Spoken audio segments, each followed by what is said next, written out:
Et vous? Oui, vous là, qui nous écoutez à la radio. On se connaît depuis longtemps, non?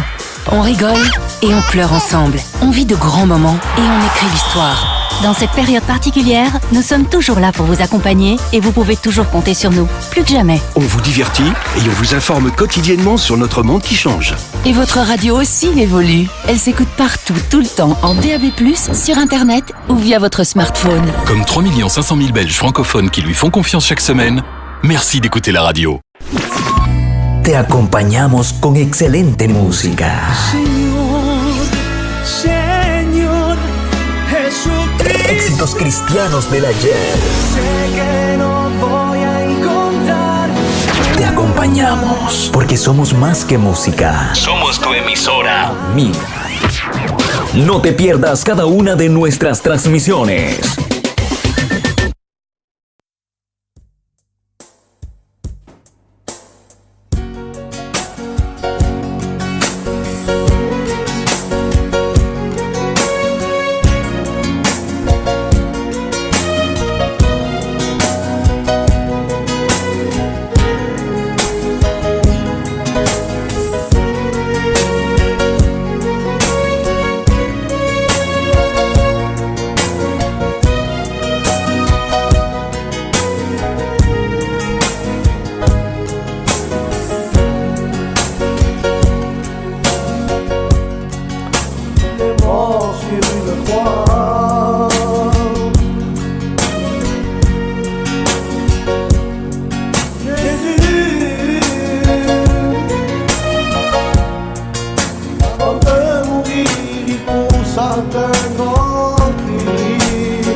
sera sauvé. Voici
Bienvenue, frères et sœurs,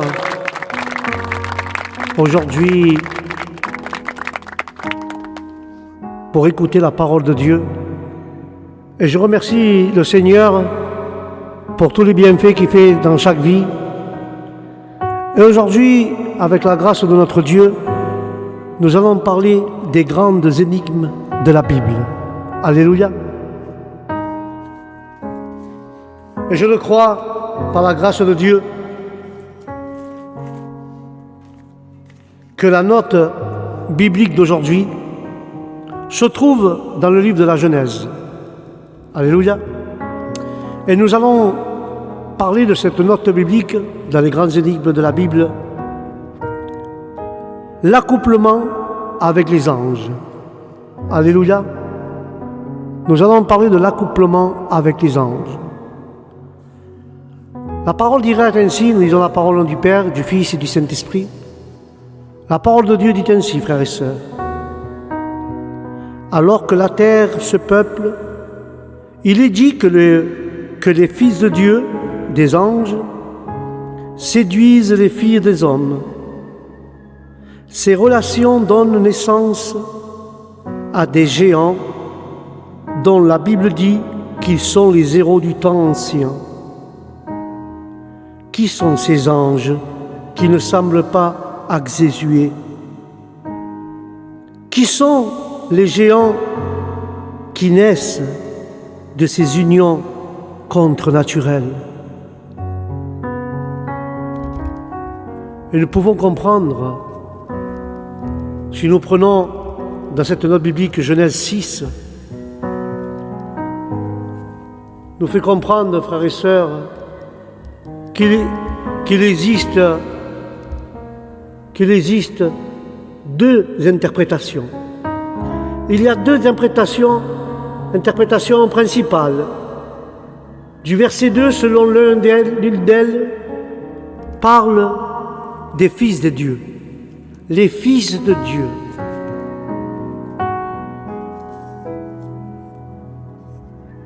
Il existe, mais quand l'une de ces interprétations parle des fils de Dieu, furent des anges qui abandonnèrent leur propre demeure et épousèrent des femmes terrestres. C'était une sorte de désordre pour les trucs de Dieu, pour les choses de Dieu, c'était du désordre, parce que nous avons un Dieu d'ordre et non pas un Dieu de désordre. Alléluia. C'est pour ça que nous devons faire attention. Alors, quand ces anges épousèrent des femmes terrestres, c'était un désordre. Un désordre profondément odieux aux yeux de l'Éternel. Et quand nous voyons le livre de Job, chapitre 1, verset 6, et chapitre 2, verset 1, Job parle et donne l'impression les fils de Dieu se rapportent à des anges ayant accès auprès de Dieu et plaident en faveur de cette interprétation. De plus, dans les langues sémitiques, l'expression « fils de Dieu » désigne des anges. Et enfin, d'après le livre de Jude, chapitre 6 et 7, les anges qui abandonnèrent leur propre demeure, furent coupables d'un comportement infâme. Or, juste après la description des anges déchus, dans le livre de Jude 7, il parle aussi de Sodome et Gomorrhe, et des villes voisines qui se livrèrent comme eux à la débauche et à des vices contre-naturels. L'objection principale de cette interprétation est que, autant qu'on le sache, les anges ne se reproduisent pas. Parfois, on peut citer Matthieu 22, 30 pour prouver que Jésus enseigna que les anges ne se marient pas. Mais cependant, en réalité, Ce verset affirme que les anges ne marchent et ne se marient pas dans le ciel et ne sont pas non plus donnés en mariage.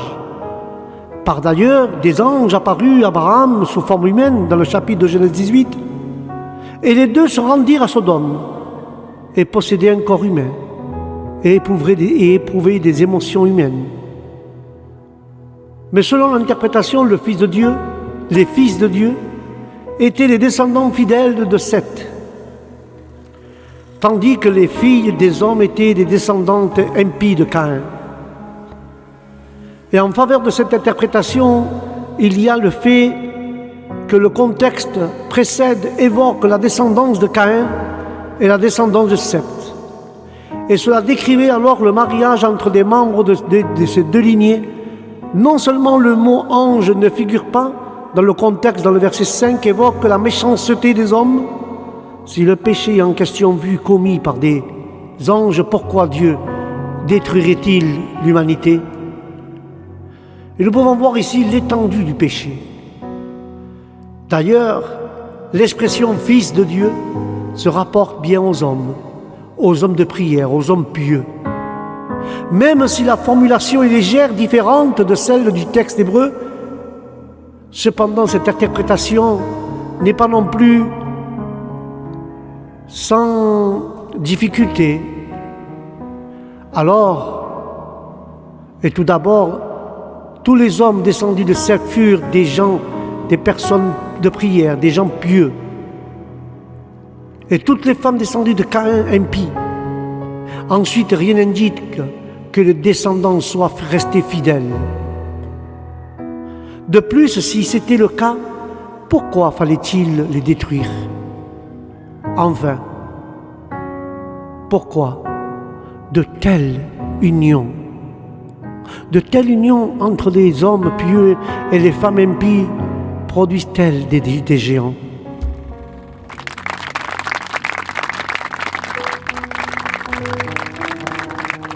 Car le Seigneur avertit que son esprit ne resterait pas toujours dans l'homme, mais il y aurait un délai, 120 ans, avant que le jugement du déluge n'ait lieu. Et Dieu est très patient. Il ne voulait pas qu'aucun périsse, mais sa patience n'est pas limitée. Sa patience n'est pas illimitée. D'après l'apôtre Pierre, ce fut Christ qui, par le Saint-Esprit, prêcha par la bouche de Noé aux antidiluviens, actuellement en prison, pour avoir rejeté le message à cette époque-là.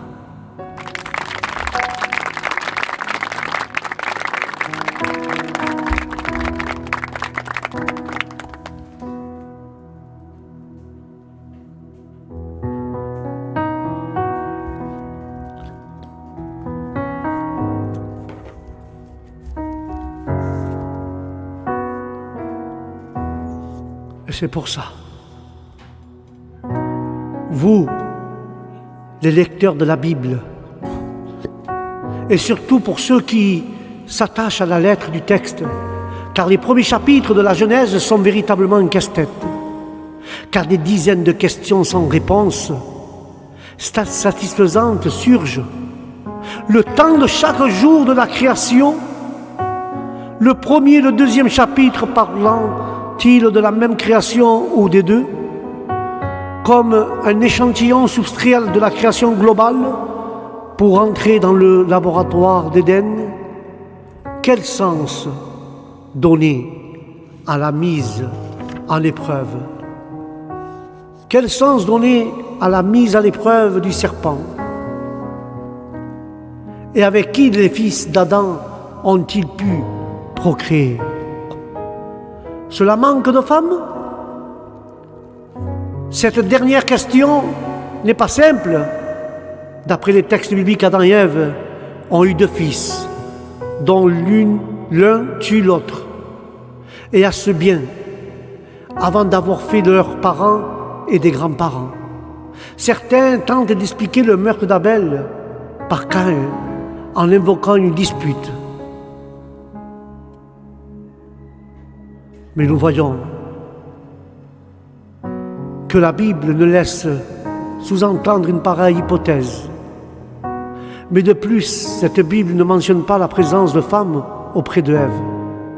C'est à cause de cette unique femme que Ève, et certains pensent que Caïn n'avait que d'autres alternatives pour s'assurer une descendance.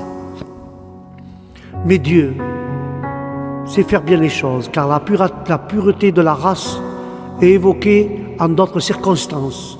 Ainsi, le même argument est servi pour expliquer l'étonnante longévité des premiers héros de la Bible, avec son champion, Mathusalem, le grand-père de Noé, qui vécut 169 ans, d'où l'expression « vieux comme Mathusalem ».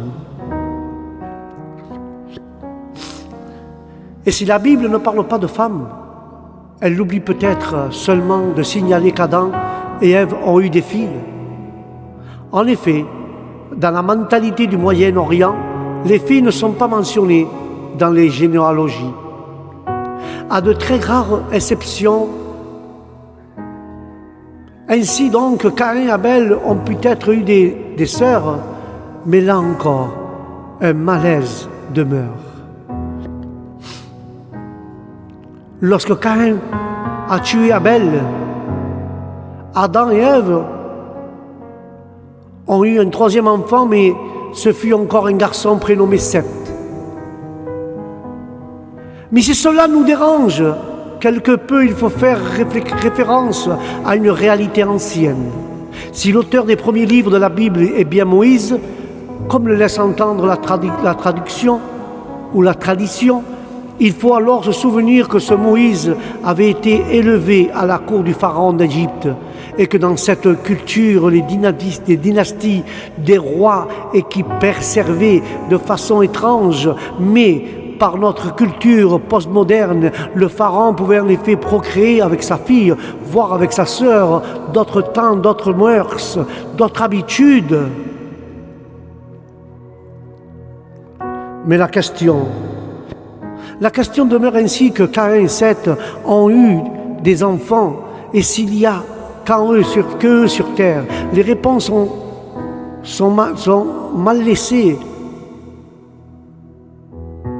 Difficile de décider ce qui est dans ce moment-là, dans ceux-là, que la lecture fondamentaliste manifeste ses limites. Pour certains savants de la Bible, il est possible, voire probable, que d'autres êtres humains occupaient la terre du temps de la famille d'Adam et de Ève. Elles étaient restées dans le jardin d'Éden. Adam et Ève et plus tard leurs fils n'auraient peut-être pas rencontré ces autres êtres. D'ailleurs, nous pouvons voir qu'ils pouvaient rencontrer d'autres semblables. D'ailleurs, ils pouvaient rencontrer aussi d'autres humains. D'ailleurs, il fallait garder le jardin. C'est peut-être bien ce qu'il y avait des menaces extérieures. De qui pourrait venir le danger si ce n'est que d'autres d'hommes plus sauvages? Lorsque Dieu donne l'ordre à Adam de croître et de multiplier, il savait certainement que pour remplir une telle mission, il fallait des conditions précises. Et à l'homme de le trouver les solutions. Or, un détail survient dans la Bible au moment où elle récapitule la liste des premiers patriarches, de Adam à Noé. Il est dit, notamment, à l'âge de 130 ans, Adam eut un fils qui lui ressemblait tout à fait, et il l'appela Seth. Après la naissance de Seth, Adam vécut encore 800 ans, et il eut d'autres fils et des filles. Par ailleurs, frères et sœurs, après la mort d'Abel, Caïn a dû fuir loin de Dieu et il se rendit dans un pays de Nod. Si la Bible donne ce nom, personne n'est parvenu à situer sérieusement ce lieu. Mais en revanche, il est dit aussitôt que dans ce pays, Caïn rencontra et épousa une femme, et de cette union va naître Enoch. Le texte laisse entendre d'ailleurs que loin du jardin d'Éden, il y avait donc une population. et parmi cette population, la future femme de Caïn. Et c'est ainsi que les hommes vont enfin se multiplier, remplir progressivement la terre, selon le texte fondateur. Puis, rebondissement dans notre histoire, encore baluderne. C'est l'éminent texte du chapitre 6 de la Genèse qui commence ainsi.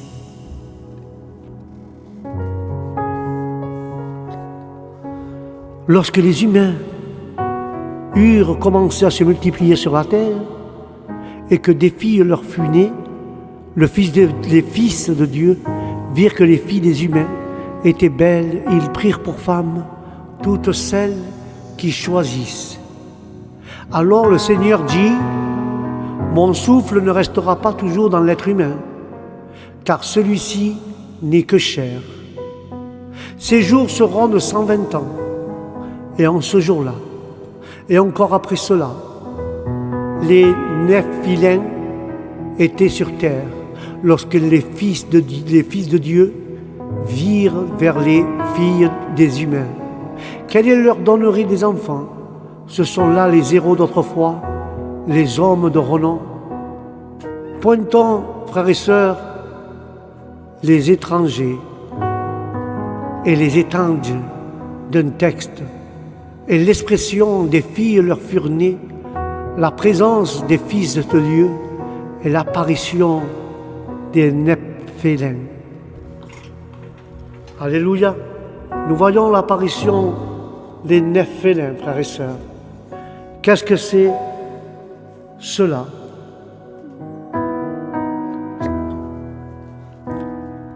Alors les Néphilins, frères et sœurs, parlent à propos des géants. En hébreu se dit Néphilin, qui signifie géant, les déchus, Udjer. Et cela explique ce qui suit. Car beaucoup considèrent les Néphilins, les géants, comme des demi-dieux géants. Progéniture contre nature, issue de la cohabitation des filles et des hommes, des femmes mortelles avec des fils de Dieu, des anges, des gens convertis, qui se marient avec des païens, et forment une union violente à ce point-là, l'ordre naturel qui a été établi par Dieu et qui constituait une anomalie tellement choquante qu'elle nécessitait le jugement universel du déluge.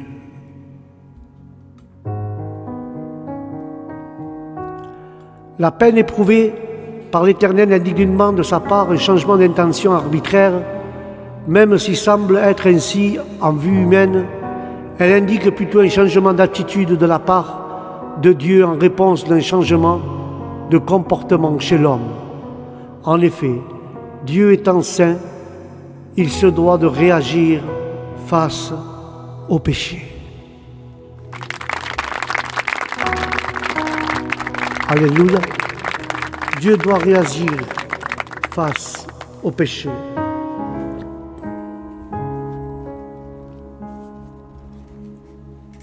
Alléluia. Et nous voyons que ces liaisons, frères et sœurs, étaient dangereuses. Premièrement, il est dit que les humains se multipliaient et que des filles leur sont nées. Il y a une façon négative et une façon positive de lire ces lignes. La façon négative, c'est voir désobligeante, c'est-à-dire que les filles sont nées comme les hommes pour leur plaisir de consommateurs. Est-ce là que la femme, elle est comme un objet qui trouve sa source? Ça serait une triste découverte. Mais il y a aussi une façon plus positive de lire le texte. Les filles sont nées pour le genre humain, sous-entendu non pour d'autres genres ou d'autres espèces.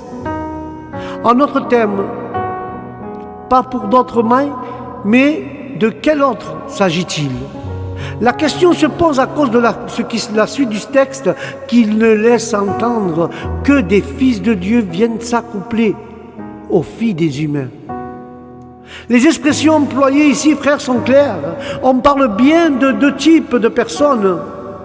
Si la Bible mentionne à part les fils de Dieu et d'autre part les filles des hommes, c'est que les deux espèces sont présentes, distinctes et différentes.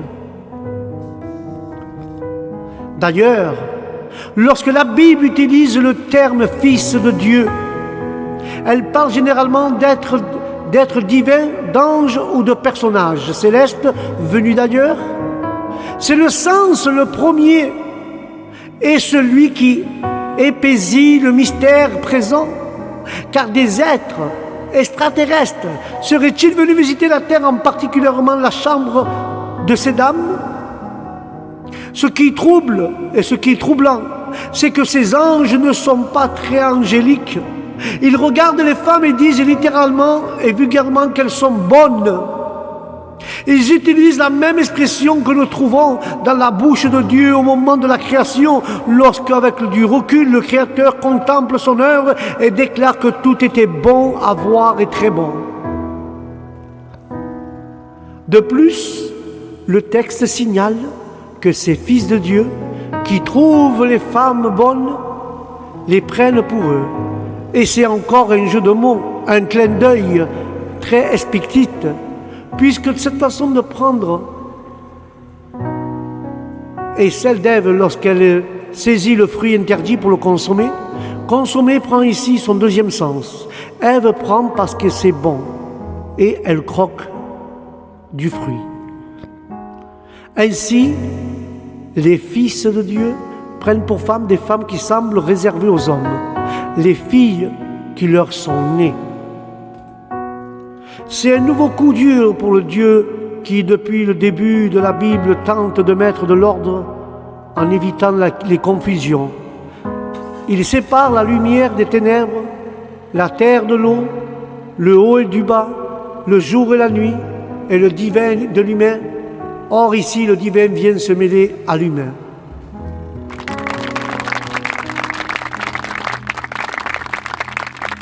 C'est plus, frères et sœurs, qu'on peut supposer. Comment accepter que le désordre se réinstalle? Comment accepter que des êtres de chez lui, les fils de Dieu, se mêlent aux humains?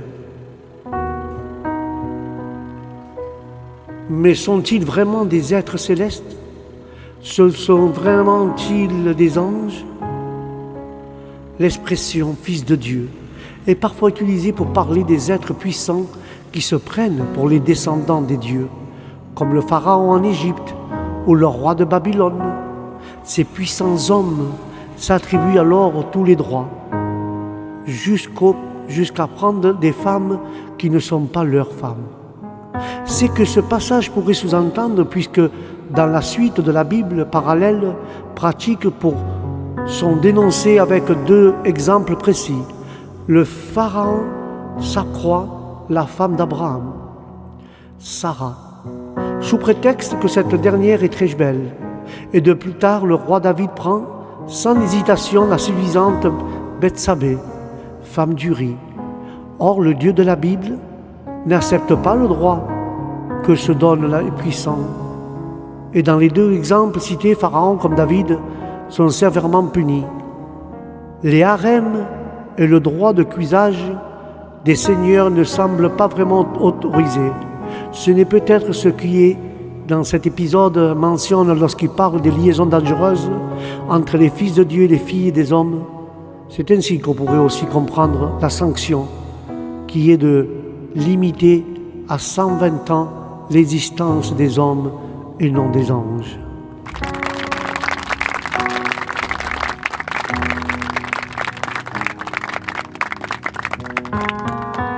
Mais naturellement, d'autres pistes d'interprétation existent. Et le mystère n'est pas aussi simplement résolu. À partir du IVe siècle après Jésus-Christ, les pères de l'Église qui mènent leur propre enquête ont pu noter d'autres indices. Qu'après la mort d'Abel, et son remplacement par Seth, la Bible mentionne que Seth eut à son tour un fils nommé Énoch, à ne pas confondre avec le fils de Caïn, Enoch. Et après la mention du fils de Seth, le narrateur ajoute « C'est alors que l'on commença à invoquer le nom de l'Éternel Dieu ». Ainsi voilà que la descendance de Seth est signalée comme la première lignée d'adorateurs. Et cette mention est faite sans doute pour différencier cette lignée de Seth à la descendance de Caïn. La première est faite d'adorateurs, la seconde est maudite. Et de là à dire que la descendance de Seth s'est constituée de fils de Dieu, de vrais religieux, il n'y a qu'un pas.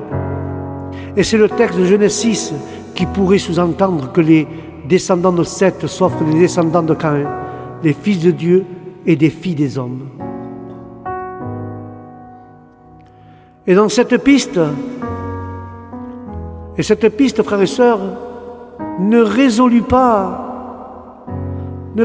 vraiment tous les problèmes du texte, non. Car la première difficulté qui surgit est le constat de la lignée d'adorateurs ne se comporte pas vraiment de façon très spirituelle, en couchant avec des filles qui ont a priori sont une descendante maudite.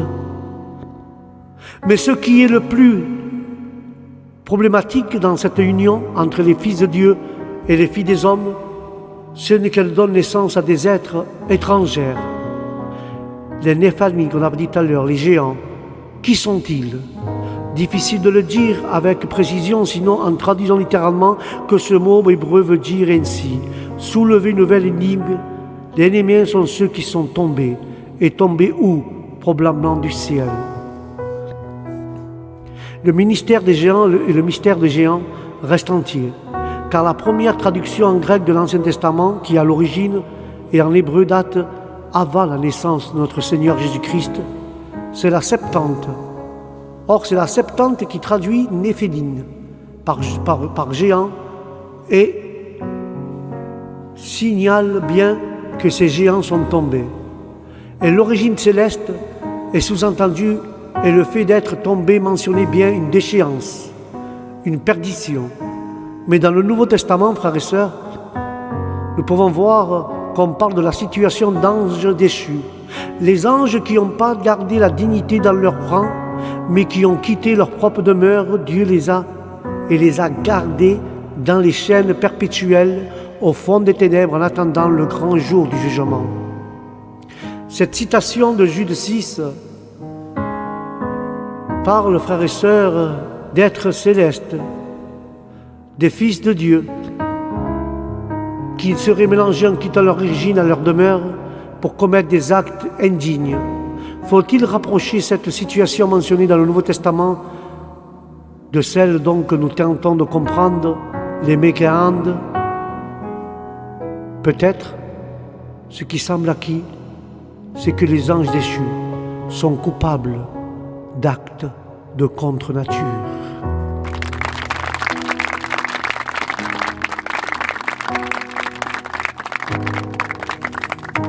Alors, les anges, oui, qu'est-ce qui se passe avec les anges? Oui, mais d'après la Bible, ils sont meilleurs porte-parole.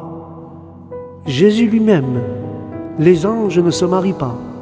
En effet, un jour, des théologiens de l'époque qui refusaient à l'idée de résurrection demandent à Jésus ce qu'il sera d'une femme plusieurs fois veuve après sa mort dans l'idée absurde. Et selon eux, il y a une vie après la vie.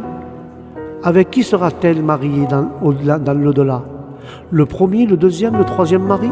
Et Jésus répond, vous êtes dans l'erreur parce que vous ne comprenez pas ni les Écritures ni la puissance de Dieu. Car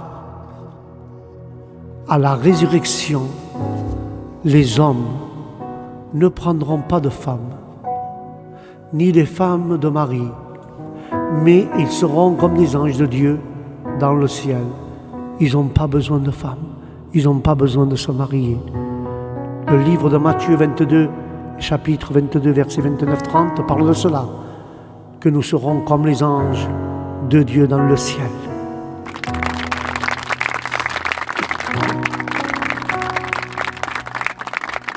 Et c'est à partir de cette réponse qui était surprenante de Jésus que les anges ont été présentés comme des êtres exaltés. Or, si les anges, fils de Dieu, sont exaltés, comme font-ils pour s'accoupler avec les filles des hommes?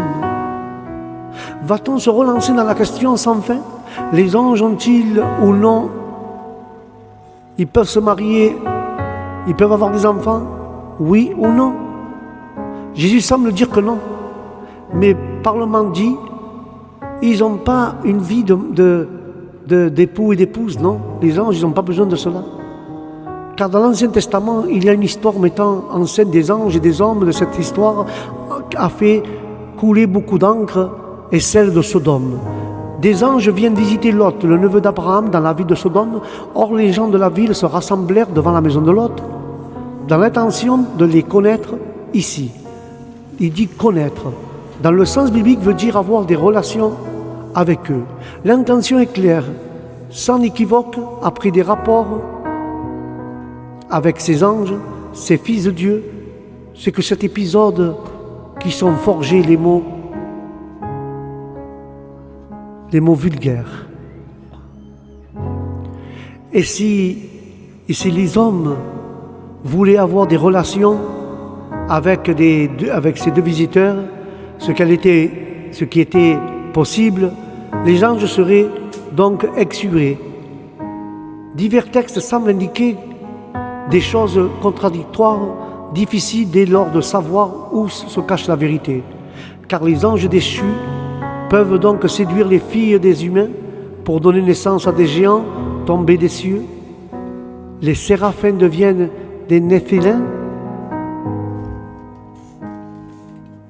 Beaucoup de questions dans ces énigmes de la Bible, mais là nous allons voir et nous semblons rejoindre ici quelques mythologies classiques, l'union entre des êtres divers, divinisés et des êtres humains. Ce sont là les héros d'autrefois, les hommes de renom, dit la Bible. Et la Bible signale-t-elle ainsi la naissance d'une lignée mythologique avec les cieux et les demi-dieux, proches des mythologies égyptiennes, grecques et romaines? Qui sait? Mais alors pourquoi le Dieu créateur trouve-t-il cette union insupportable? Pourquoi l'alliance entre les fils de Dieu et les filles des hommes, laquelle donne naissance à des héros, est-elle sanctionnée? C'est peut-être d'en haut prennent bien des femmes qui ne leur sont pas destinées. Et c'est là un point essentiel dans le texte fondateur, le droit qui s'accroît que les fils de Dieu aient donc un droit d'usurper et interdit. Ce récit qui aborde le cas d'union contre nature, parce qu'il met en présence d'êtres humains et d'êtres divins, devient cosmique, qui ne se limite pas à des jeux interdits. De fait qu'il faut saisir que ce texte ne trouve une deuxième tentative de déstabilisation de l'ordre divin, car la première tentative réussit à partir de celle qui s'est produite dans le jardin d'Éden. Là, le serpent, personnage diabolique, piège le premier couple jusqu'à la désobéissance et le reniement de Dieu. Le Dieu créateur, contraint de sanctionner la faute, prévoit pourtant un moyen de retrouver une nouvelle et parfaite communion entre l'homme et lui. Et ce moyen passera par la postérité de la femme. On se souvient que Dieu, avant de chasser Adam et Ève du jardin, avait dit que le rétablissement complet de la relation entre eux et lui serait possible. Et je vais conclure avec cela. Serait possible parce que la postérité de la femme finira par l'écrasement de la tête du serpent. Or, l'adversaire de Dieu va vouloir dérouter la postérité de la femme de sa mission salvatrice en pervertissant la lignée. Les fils de Dieu ne seraient d'autres que des démons, des anges qui ont perdu leur rang, qui tentent d'empêcher la pleine réalisation de la postérité qui doit vaincre Satan au nom de Jésus. Amen, amen et amen.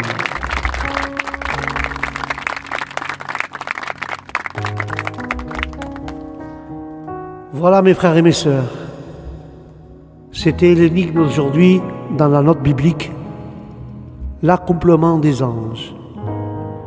Et au prochain programme, avec la grâce de Dieu, de note biblique, nous parlerons le déluge et de l'arche de Noé. Mais sur ce, mes frères et sœurs, que Dieu vous bénisse, que la paix de Dieu soit dans vos cœurs et dans votre esprit, et que le Saint-Esprit vous accompagne où ce que vous alliez. Et je vous dis au prochain programme, note biblique, que Dieu vous bénisse. Shalom.